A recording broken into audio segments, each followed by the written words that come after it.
nouveaux abonnés à la salle 16-11, qui correspond au mois de novembre 2016, extraite des archives de 1988, précisément du 20 novembre 1988, le lancement du livre, le premier livre de Bernard de Montréal, à la salle Le Plateau de Montréal.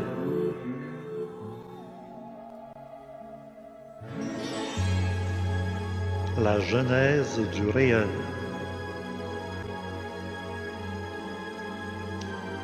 Ce livre devrait être réédité en 2017-2018. Ceux qui le possèdent un bien très précieux auquel ils sont très attachés. Ah oui. Bonne écoute.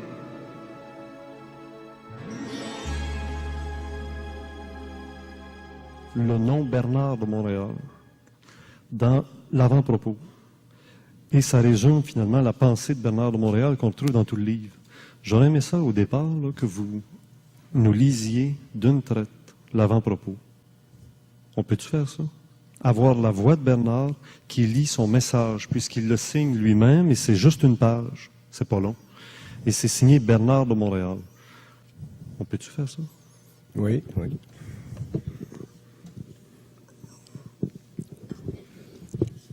Mais j'ai pas besoin de le lire, je peux en faire une autre. Mais pour que quelqu'un qui va se procurer le livre, oui. Et comme les personnes d'aujourd'hui qui auront acheté le livre recevront la cassette de l'entrevue de Bernard, ça nous fera un lien étroit entre la voix de Bernard, son souffle et le texte imprimé.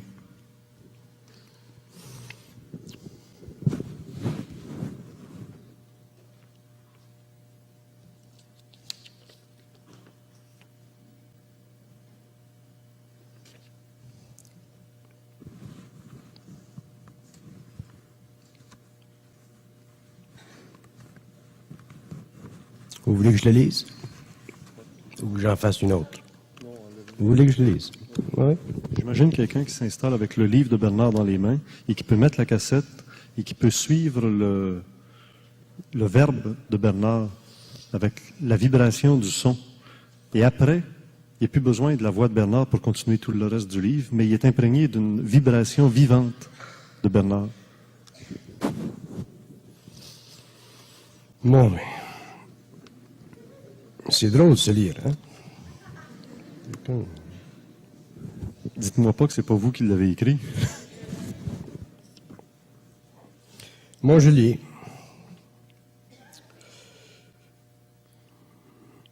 C'est dur de lire, hein? Vous voulez réellement que je lise?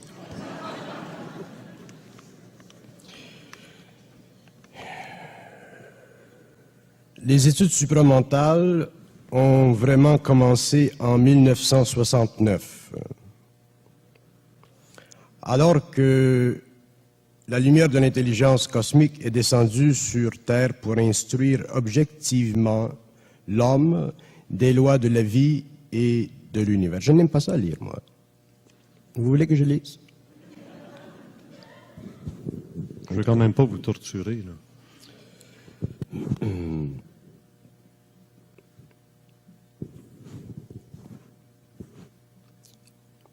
Je ne veux pas lire, moi. Aimeriez-vous mieux que François Payotte nous le lise? Ah oui, faites-le. François. François, oui. Avec une si belle diction. Parce que je vais vous dire pourquoi. Si je lis, si je relis mon matériel, Oui. je le critique. Donc, On va s'en je parler n'aime dans 2 pas minutes. lire. Alors François, où es-tu? Donc, c'est comme si ça me force à refaire la forme. Une fois que c'est fait, le relire, c'est difficile. C'est mieux que ça soit lu par... C'est très intéressant comme réflexion, quand même. Hein? Tiens, François, prends ma place. Viens ici. Sur son épaule.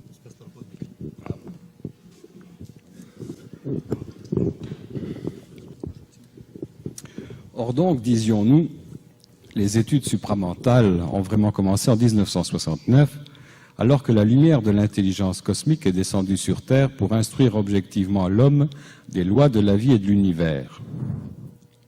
Fort de cette nouvelle énergie qui lui permit de reconnaître enfin son lien vital avec la conscience universelle, prospective et instructive, l'homme a pu comprendre le mensonge cosmique dont il était victime depuis des millénaires, en même temps qu'il dévoilait les mystères de l'inconnu, en répondant de façon définitive aux questions de l'existence. Celles-ci ont nourri l'activité des religions, des philosophies et des mouvements ésotériques, et trouvent à la fin du XXe siècle des réponses à la mesure de l'angoisse qu'elles ont créée dans la pensée de l'homme. La dynamique des études supramentales repose sur le mouvement de l'énergie à travers un esprit créatif. Voilà pourquoi ce livre, premier d'une série, ne présente pas une vision encyclopédique de la psyché humaine, mais plutôt une approche évolutive permettant l'intégration progressive des lois universelles de la vie et de la mort. Et voilà aussi pourquoi la lecture de la Genèse du réel est ouverte, car chaque chapitre présente en lui-même la synthèse, tout en n'étant qu'une partie de celle-ci. Un mode d'écriture différent, libre du connu, des formes, même de la littérature de l'esprit, convient à un mode de lecture libre des attitudes anciennes. La perception du réel repose sur une double articulation fondamentale, l'involution, période d'ignorance de l'homme au cours de laquelle il a subi les lois de la vie sans en comprendre les mécanismes, et l'évolution, période d'intégration des lois de l'univers, où l'homme rejoint enfin sa nature, son essence, et en manifeste dans la matière la puissance créative. La genèse du réel marque le début d'une littérature cosmique. Elle ne représente qu'une fraction de ce qui sera publié au cours de la prochaine génération, car il devient de plus en plus nécessaire, selon le temps et l'heure, que l'homme sache et comprenne que nous vivons à la fin d'un cycle où le tout pour le tout sera joué contre l'homme, contre la liberté réelle de son esprit, sa seule force, sa seule lumière. Voilà pourquoi l'évolution future sera préparée par la diffusion d'œuvres qui, dans le sillage de celle-ci, serviront à lui faire reconnaître ce qui ne peut être pensé et feront de lui un pionnier de l'impossible. Signé Bernard de Montréal.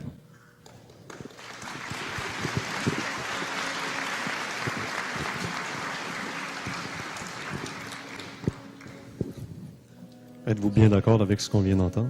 Oui. Non, c'est très bien. C'est très bien. Mais quand on fonctionne par vibration, quand on fonctionne sur le plan mental, en étroite relation avec sa propre source, cette source, elle est créative, donc elle est totalement déégoïfiée. Et c'est très difficile pour une personne de revenir dans le passé de la forme. C'est pour ça que relire, pour moi, ça m'invite à réécrire. Parce que la vibration, elle est tellement précise que je suis forcé de lui toujours donner une forme qui convient à mon état présent. Dans ce livre et dans les autres livres, je serai toujours obligé d'écrire en fonction de ma vibration et non pas en fonction de la vibration du public au large. Et c'est la raison pour laquelle j'ai demandé à M. Filion de prendre mon livre et de lui donner une vibration suffisamment à la portée du public pour que le public puisse bénéficier et avoir le plaisir de me lire. Moi, je ne suis pas un écrivain. Je suis un communicateur. Je n'ai pas le talent d'écrivain, mais j'ai la capacité de communiquer facilement et précisément des idées qui sont neuves. Mais avant que l'homme puisse s'ajuster à la vibration de la forme, ça prendra un certain temps. Donc, en attendant, c'est mieux que les livres soient diminués dans leur vibration pour que le public puisse en bénéficier. Donc, si je les lis, il faut que je revienne dans ma vibration. Et c'est pourquoi je préfère que quelqu'un d'autre le fasse. Vous avez toujours été l'homme qui défaisait la forme. En publiant un livre, vous créez une forme. Oui. Je disais à des amis hier soir que l'homme découvrira que l'intelligence, c'est une énergie différenciée que l'homme doit lui-même concrétiser. C'est une énergie que l'homme doit former.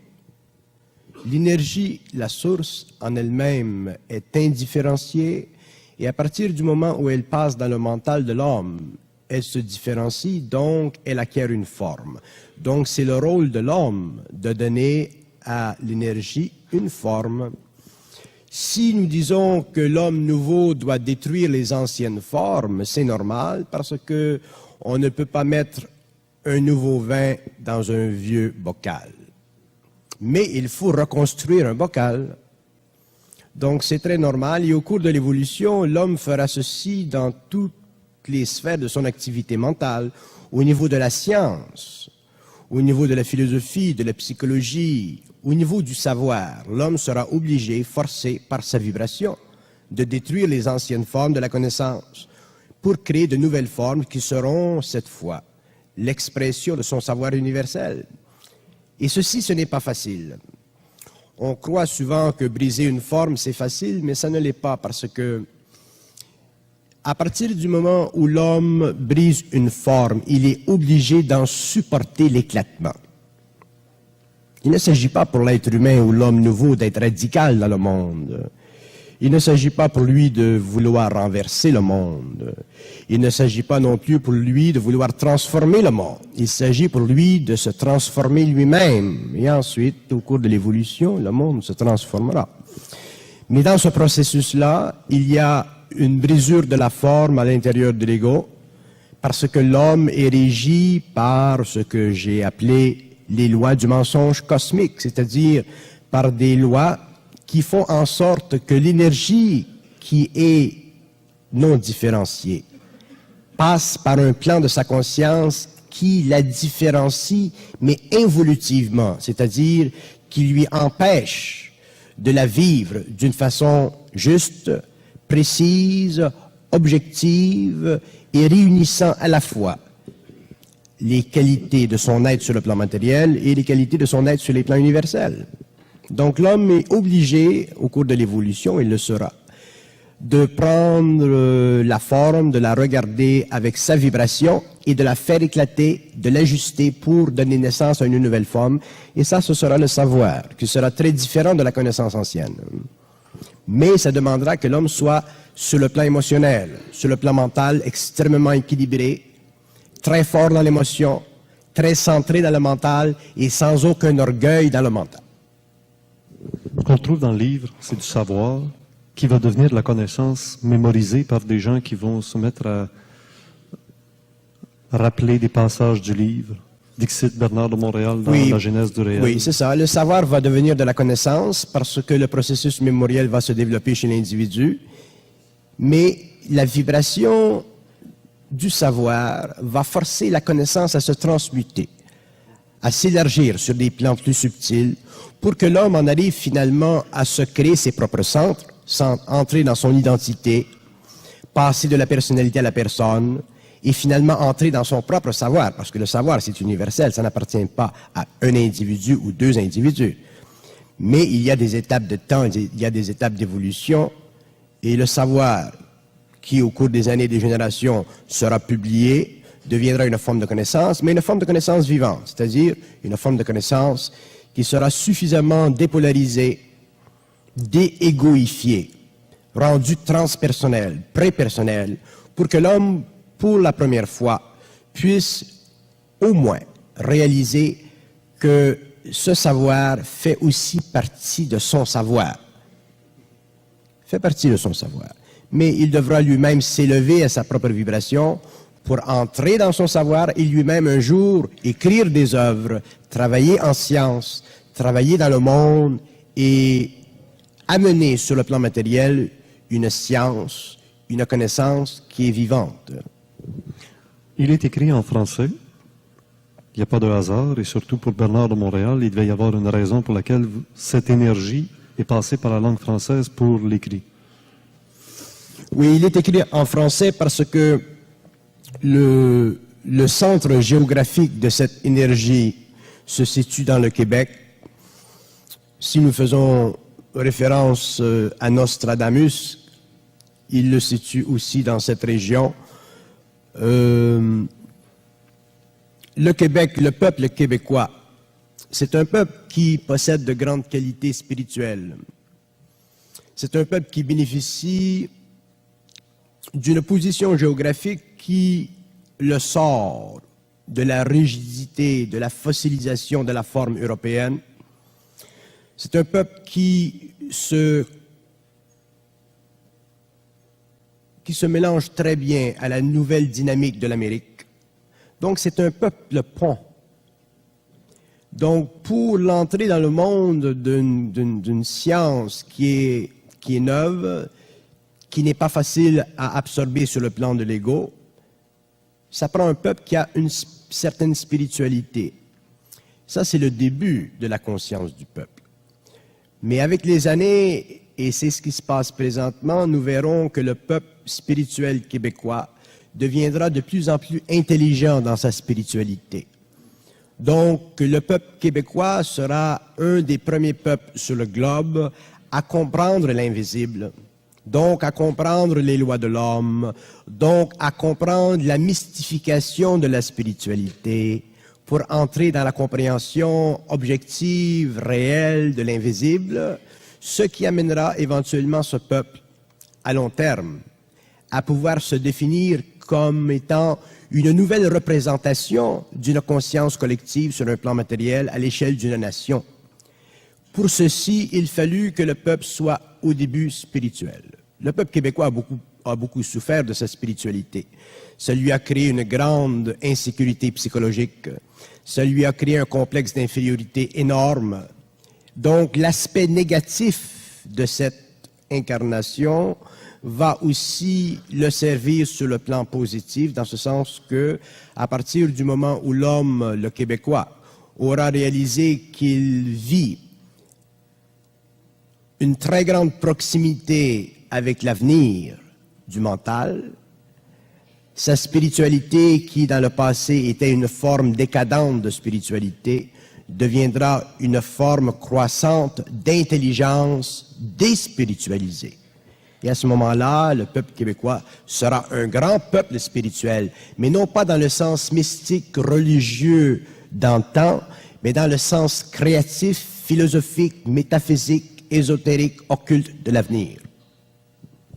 Y a-t-il un rapprochement à faire? Il y a 2000 ans, le Christ passe par la Palestine, alors qu'à l'époque, c'était la Rome qui dominait.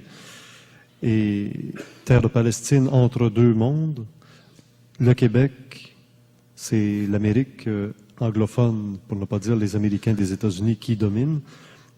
Peuple encore entre deux mondes. Y a-t-il un rapprochement à faire? Le peuple juif, c'était un peuple initiatique. C'était un peuple initié, c'est une nation initiatique.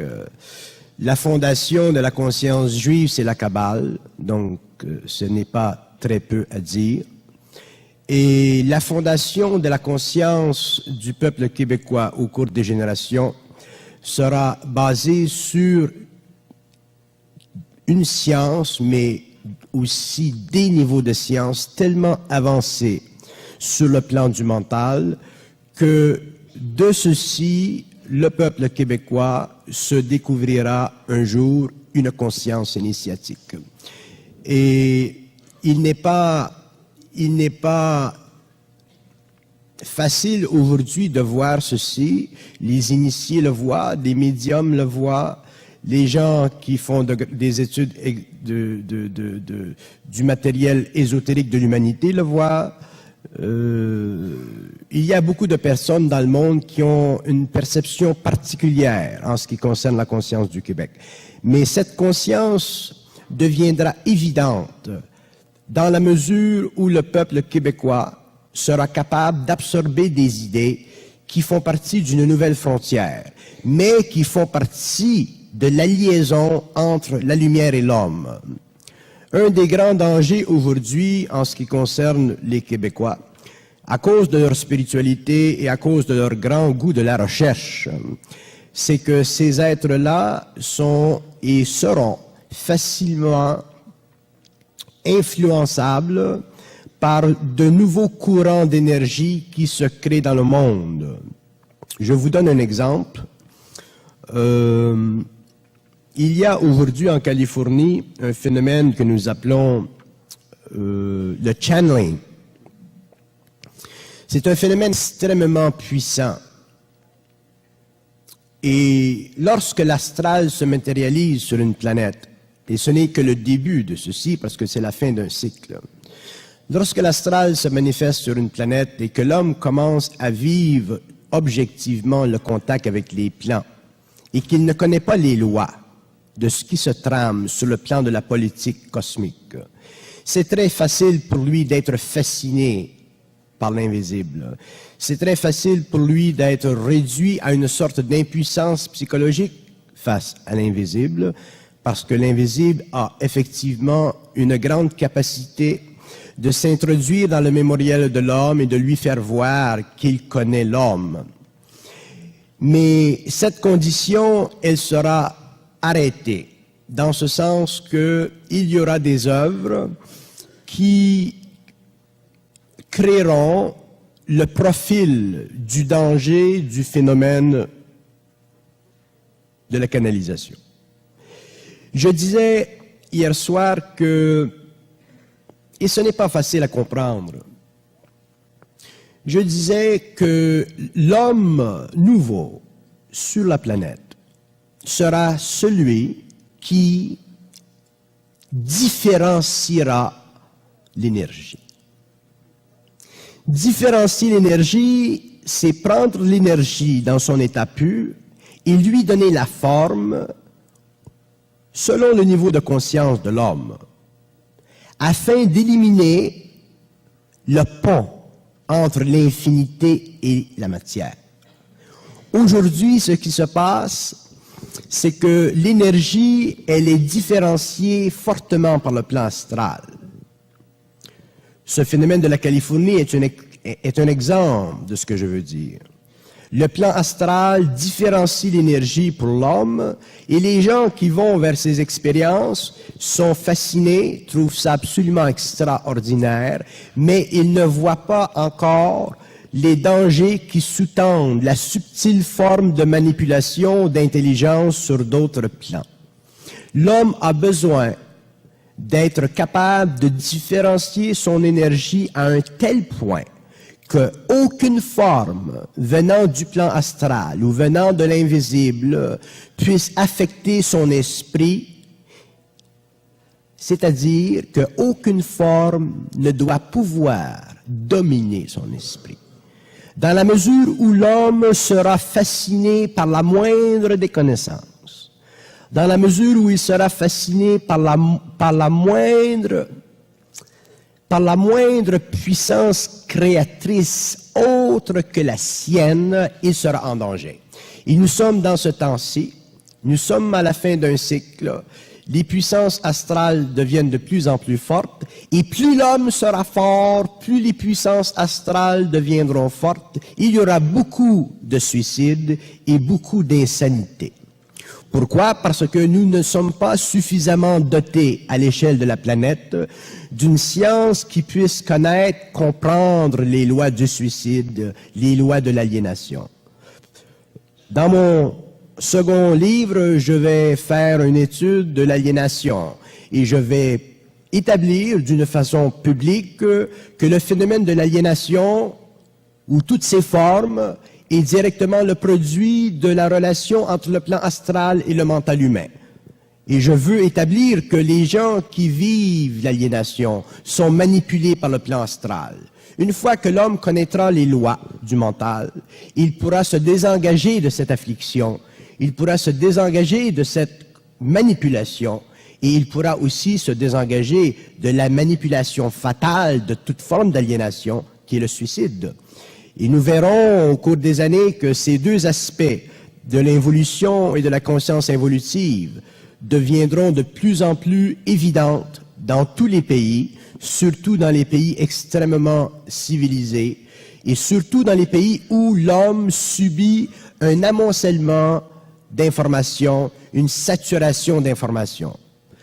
Nous vivons dans un siècle où nous sommes surinformés et l'information que nous vivons, c'est de la désinformation perpétuelle. L'homme doit en arriver à développer un centre. L'homme doit en arriver à développer une conscience intégrale. Il doit en arriver à pouvoir soutenir, supporter sur ses propres épaules individuelles la capacité de sa propre vibration de pénétrer dans son mental et de lui laisser accès à son savoir qui est universel. Mais ça demandera pour l'homme une très grande transformation. Ça demandera pour lui une très grande réalisation de ses illusions antérieures. Ça demandera pour l'homme une très grande réalisation de ses illusions spirituelles. Et l'homme réalisera que non seulement y a-t-il un monde matériel, non seulement y a-t-il un monde spirituel, mais aussi il y a un monde qui n'existe pas dans la forme, qu'on appelle le monde de la lumière, qui est un univers absolu en lui-même, mais univers qui a besoin des mondes inférieurs pour se réaliser dans la forme. Et lorsque l'homme aura fait la synthèse de la matérialité, de la spiritualité, lorsqu'il se sera dégonflé devant le matériel, lorsqu'il se sera assagi devant la spiritualité et ses formes plus avancées telles que l'occultisme, à ce moment-là, il commencera à entrer dans son intelligence. Et il verra que le savoir est très facile, qu'il fait partie de la nature de l'homme, qu'il fait partie de sa conscience intégrale, que c'est beaucoup plus facile d'être dans le savoir que l'homme ne peut se l'imaginer, mais que c'est beaucoup plus difficile d'y avoir accès que l'homme aujourd'hui ne peut le comprendre.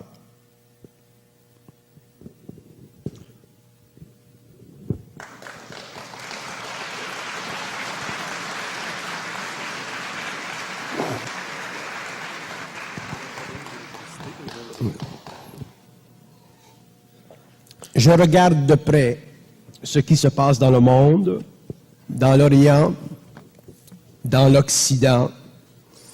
Je vois des masses d'individus fascinés par des individus. Je vois des masses d'individus fascinés par les grands prêtres de l'occultisme et de l'ésotérisme. Et je dis que l'homme doit en arriver à ne plus être fasciné, que l'homme doit en arriver à être totalement intégral. Et si l'homme est fasciné, il vivra la mesure de sa fascination, donc il vivra la mesure de son illusion. Il sera forcé par sa propre énergie, s'il fait partie de l'évolution, à dépasser ce qui, par le passé, lui avait servi d'autorité. L'homme est sa propre autorité. Il doit être dans sa propre autorité. C'est-à-dire qu'il doit être dans sa propre intelligence. Une autorité, ce n'est pas une forme de domination lorsque c'est conscientisé. Une autorité, c'est une capacité de l'être humain de plonger dans son propre monde, dans la réalité universelle de sa conscience, à son échelle, pour travailler dans le monde au niveau de l'architecture, de la science, de la médecine, de la philosophie. Donc, chaque être humain est doté de sa propre capacité. Je dis souvent à des gens, un petit verre plein, c'est aussi grand qu'un grand verre plein. Nous vivons par comparaison, nous disons, ah, cet homme-là, il a un grand verre plein. C'est une illusion. Un petit verre plein, c'est aussi fonctionnel, ça le remplit son rôle, autant qu'un grand verre plein. Et les hommes devront en arriver à cette constatation, à cette réalisation. Et ils devront prendre conscience que le phénomène de plus en plus populaire aujourd'hui du contact entre le plan matériel et les plans des entités, des intelligences qui joueront toutes sortes de parties contre l'homme pour continuer la domination sur le plan matériel des forces involutives. Nous vivons dans un siècle extrêmement intéressant, mais nous vivons aussi dans un siècle extrêmement dangereux. Et les hommes qui comprendront ce qui se passe, les hommes qui auront réalisé que l'homme, c'est le plus grand ami de l'homme, ce ne sont pas les sphères, commencera à comprendre ce qu'il est, commencera à réaliser que la qualité existentielle de sa psychologie n'est qu'une phase involutive de son inconscience. Donc l'homme en arrivera à une intégration de sa conscience, à une identité intégrale. Il rencontrera des hommes dans le monde qui ont cette même vibration et entre eux, ils seront très à l'aise. Il n'y aura plus de compétition.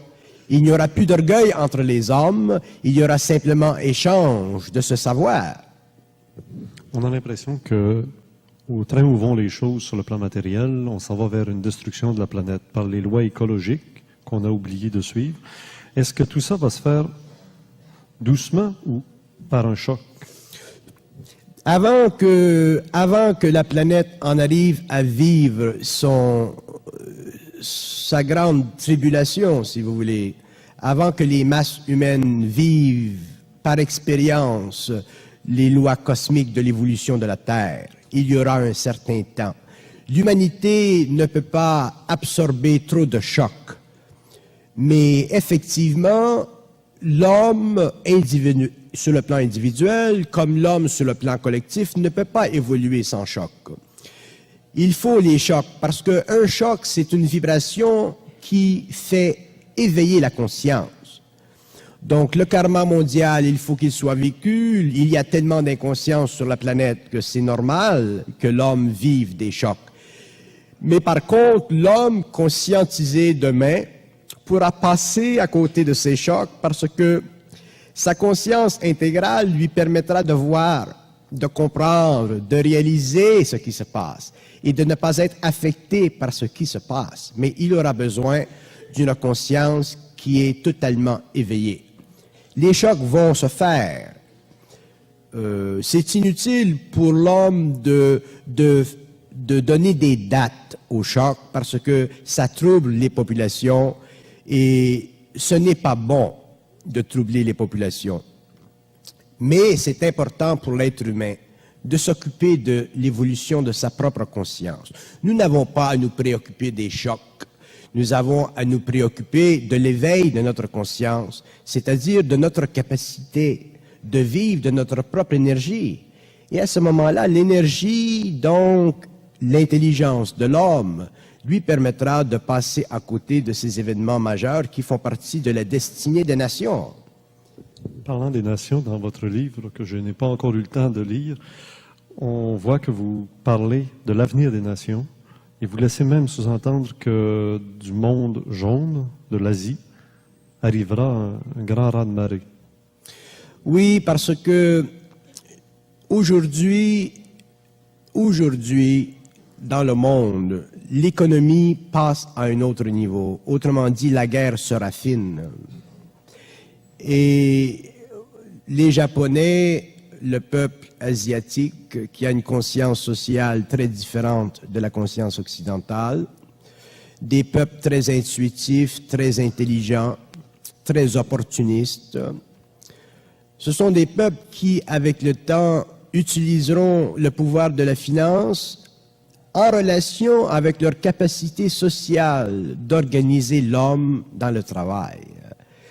Et ces peuples ont une faculté qui fait partie de leur conscience, de leur psyché. Nous sommes très éloignés d'eux dans la structuration psychologique de leur politique économique. Et nous verrons avec le temps que le Japon deviendra un peuple très puissant, que le Japon établira une hégémonie sur le plan mondial dans les sphères de la politique de l'économie. Et nous verrons naître et se concrétiser lentement ce que les anciens appelaient le péril jaune. Nous verrons que les peuples se sépareront en blocs, que les masses humaines se diviseront en 4 blocs majeurs, le bloc asiatique, le bloc socialiste, le bloc européen et le bloc américain. Déjà, nous vivons au Québec la tension du free trade, du libre-échange. Déjà, nous voyons que les gens s'inquiètent. Est-ce que nous devons faire le libre-échange, ne pas faire le libre-échange? Il faut avoir de la vision. Le Canada ne peut pas indéfiniment demeurer en dehors de cet axe économique qui est l'Amérique, le Canada, le Mexique et éventuellement tous les pays d'Amérique du Sud. Nous ne pouvons pas prendre des décisions politiques simplement sur une temporanéité de courte durée. Nous devons regarder à l'échelle de 20, 25, 30, 40, 45 ans. Nous avons besoin de vision. Et lorsque les hommes politiques ou ceux de ces hommes politiques qui ont de la vision entrent dans l'arène politique avec cette vision, ils ont beaucoup de difficultés à faire faire connaître leur message parce que les hommes réagissent sur le plan émotionnel. L'homme qui a une petite industrie ne veut pas être englobé par la grande industrie américaine, c'est normal.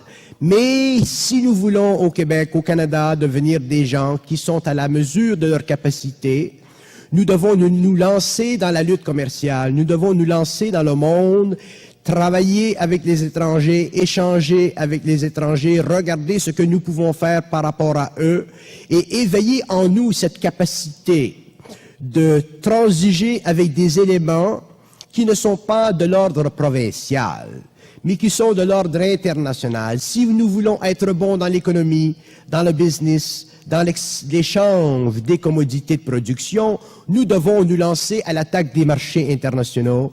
Nous devons reconnaître que nous avons une capacité et nous devons sentir en nous la force d'exprimer cette capacité dans le monde, donc d'ouvrir nos marchés. Il y a dans la province de Québec une certaine région, je crois la Beauce, où les hommes ont une certaine carrure, une certaine force. Ils représentent un peu le centre économique psychologique du Québec. Et ces gens-là ont une grande vocation dans le sens qu'ils représentent réellement ce que le Québécois doit devenir demain.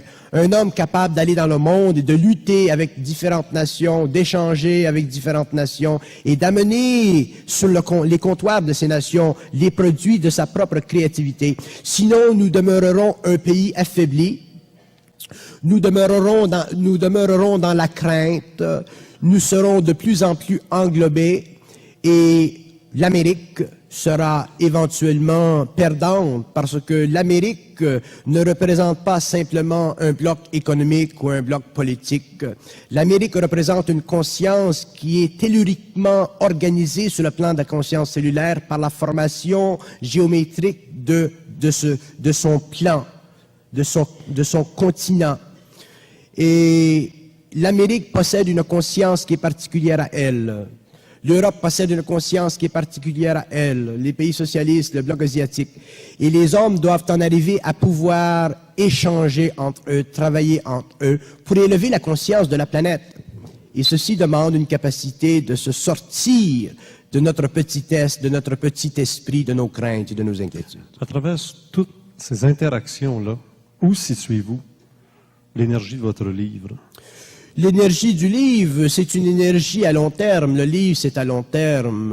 Est-ce que vous pensez qu'il devrait être traduit? Dans quelle Il sera langue? traduit, oui. Il sera traduit dans les langues principales.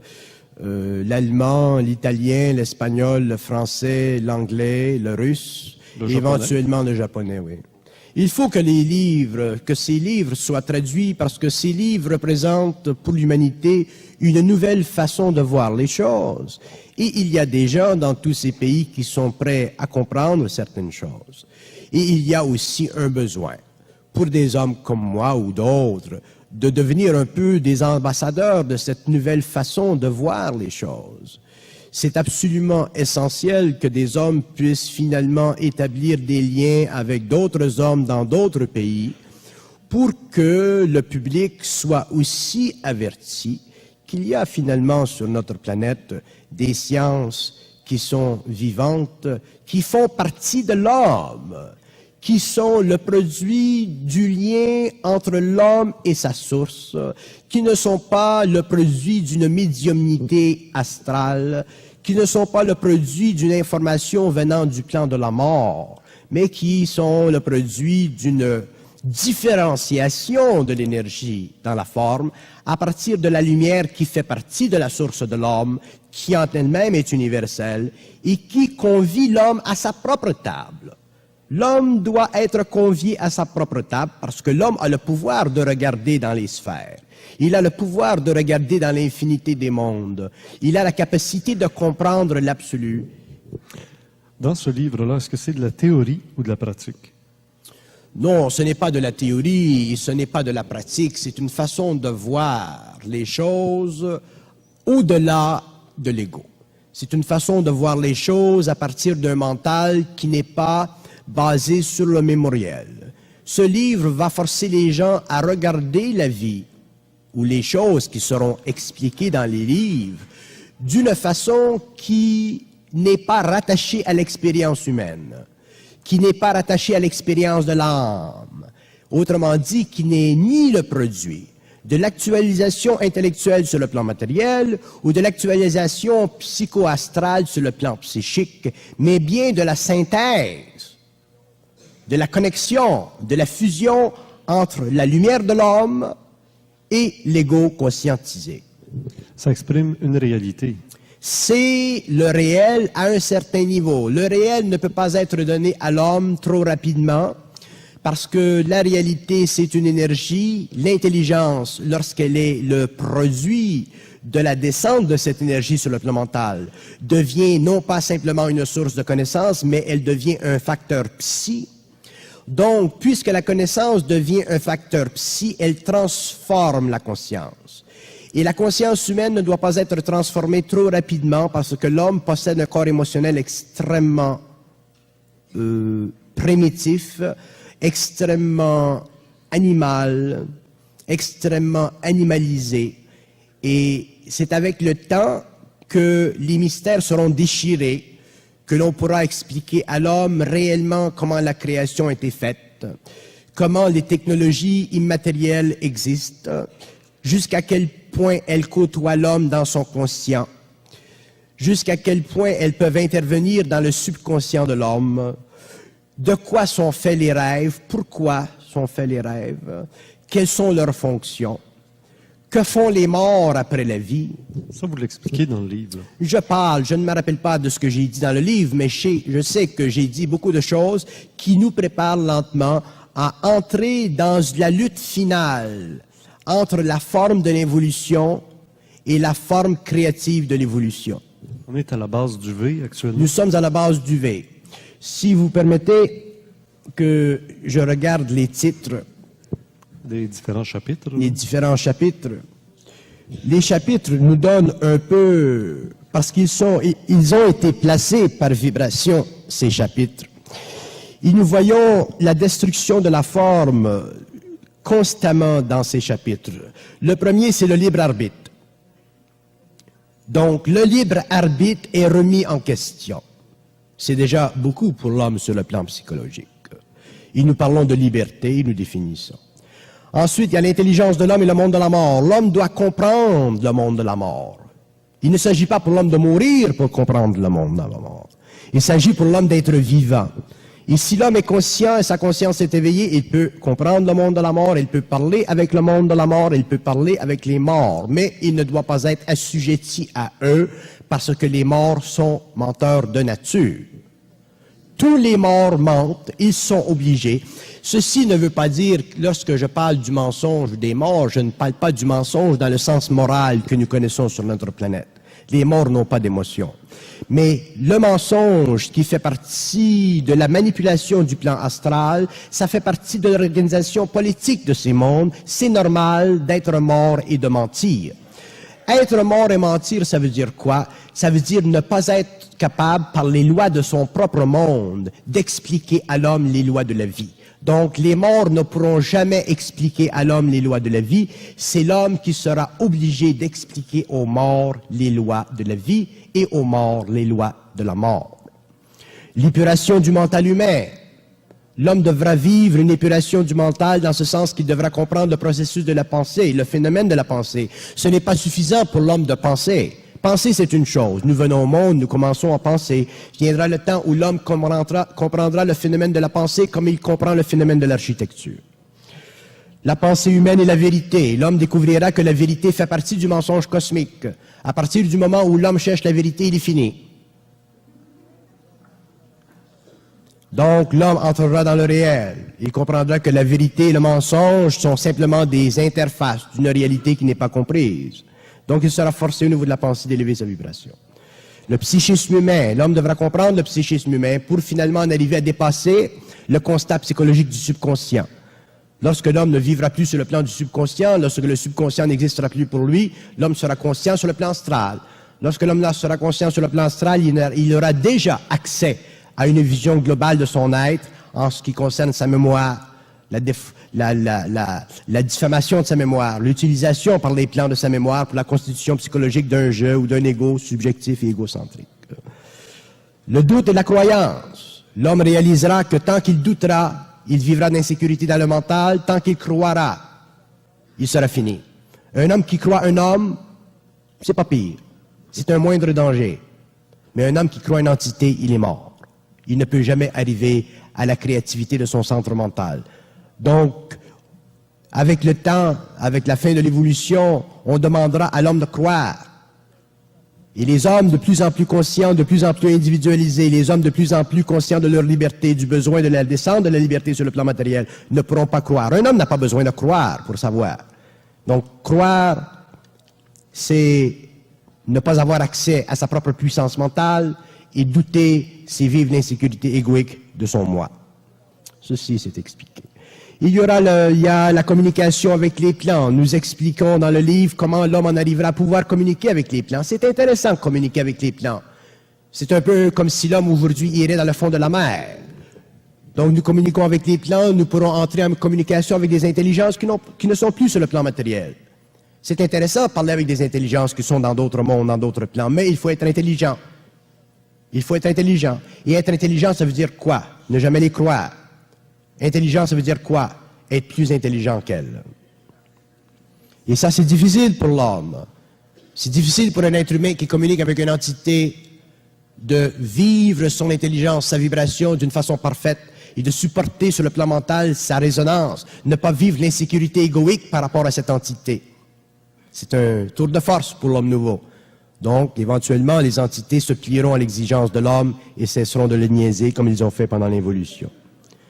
Il y a l'atome et la conscience nouvelle. Nous expliquons la conscience de l'atome. Nous expliquons l'évolution de la conscience nouvelle de l'homme.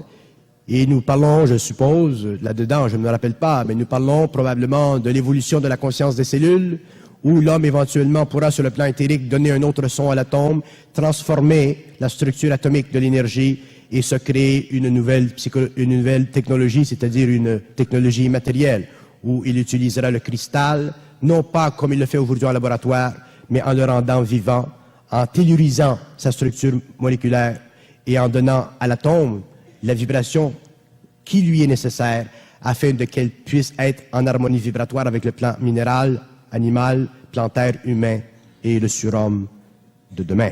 Ainsi de suite, ainsi de suite. Il y a beaucoup de choses. Et je finis Par le Christ mondial. Je finis par le Christ mondial pour éliminer de la conscience spirituelle des hommes, qui est très grande aujourd'hui, l'illusion que le Christ va revenir. Pour faire comprendre que le Christ mondial, autrement dit, cette lumière dans le monde, fera partie d'une conscience collective à l'intérieur de laquelle les hommes individualisés représenteront le lien cosmique, seront l'expression du lien universel sur le plan matériel. Donc, c'est pour encore briser la forme, c'est pour encore faire reconnaître à l'homme que le temps où des hommes qui sont venus sur le plan matériel pour donner une conscience à l'humanité doivent cesser d'être admirés, doivent cesser d'être adorés, doivent cesser d'être trop aimés, doivent cesser d'être mis sur un piédestal, pour que l'homme lui-même, l'homme, le petit homme devienne grand et se mette lui-même sur son propre plan. Et lorsque les hommes se mettront sur leur propre plan, il y aura de grands plans de vie sur le plan matériel. Il y aura une nouvelle conscience et les hommes cesseront d'être de petits hommes, des croyants, des faibles, des non avertis, des ignorants avec une grande volonté. On va faire bientôt la pause, Bernard. À qui s'adresse ce livre? Il s'adresse à tout le monde. Il s'adresse à ceux qui cherchent à avancer dans une certaine prise de conscience.